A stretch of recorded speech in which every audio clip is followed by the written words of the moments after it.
Nerd Farmers, this is Burke, and welcome to my first review using the Share Factory app on the PS4. And the first game I decided to do was Valiant Hearts, The Great War, and it's the World War I adventure game that was coming to you from Ubisoft and UbiArt Framework. It was a game that was shown to us at E3 of 2014. I assure you, this review of Valiant Hearts The Great War is spoiler-free, so feel free to continue to watch, and I promise I didn't make it too long either. It's about 5 minutes, but I want to sit here and let you enjoy enough of Valiant Hearts The Great War to hopefully make you want to make this a purchase for you. If you had any questionable doubt, this review's for you. I like to describe Valiant Hearts as a World War I adventure puzzler. And I think if anyone ever thought that a World War I game would be made, an adventure puzzler was not something that they had on their mind at the time.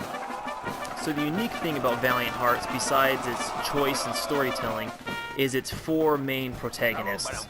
You have Freddy, Anna, Emil, Carl, and I think everyone's favorite is the dog.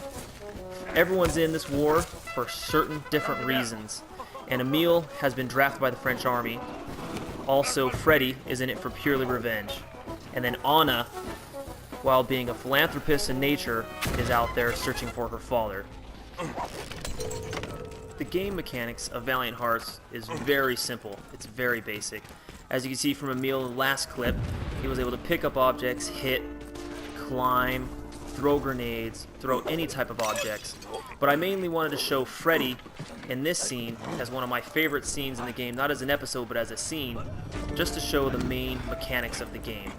You can see that he picked up a bottle, threw it, shows some of the stealth mechanics, also some of the puzzle aspects where he's able to grab an object, throw it as a distraction, and he'll climb up.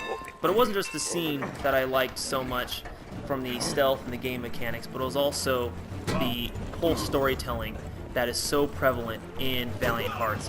Freddy is in this for pure revenge. He's after Von Dorf, and at this scene he comes up and he valiantly rips Von Dorf's flag.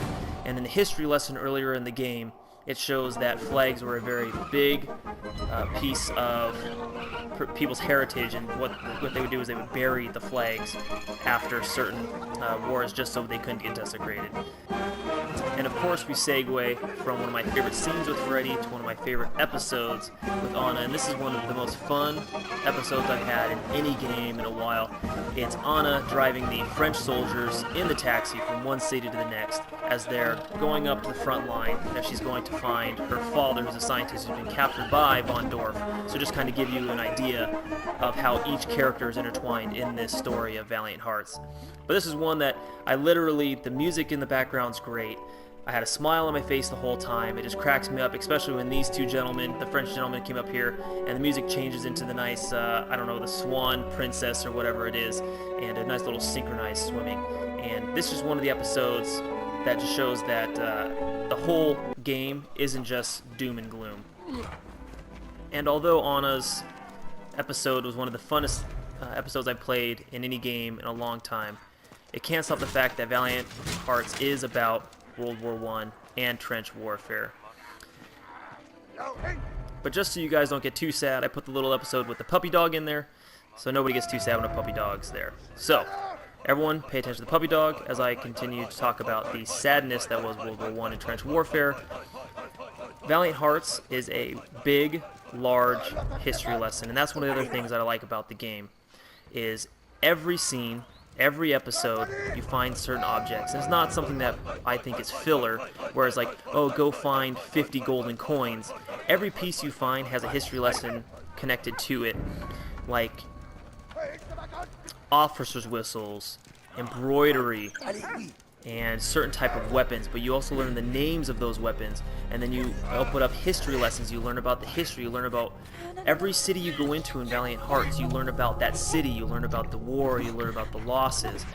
But at the whole time, you have characters like Anna, who is out there, her compassion and everything is rescuing people. And that's just the other bright side of the war, and that's what Valiant Hearts does so well. That's what UbiArt Framework did so well. Excuse me. That's what UbiArt Framework does so well. Valiant Hearts: The Great War shows you can do so much more than just war. You can show the emotional side without brutality and gore. It's an adventurous game that's fun, full of history, compassion, and even sorrow. And all these reasons are why I think you should experience the indie hit Valiant Hearts. To healing the wounded. Every life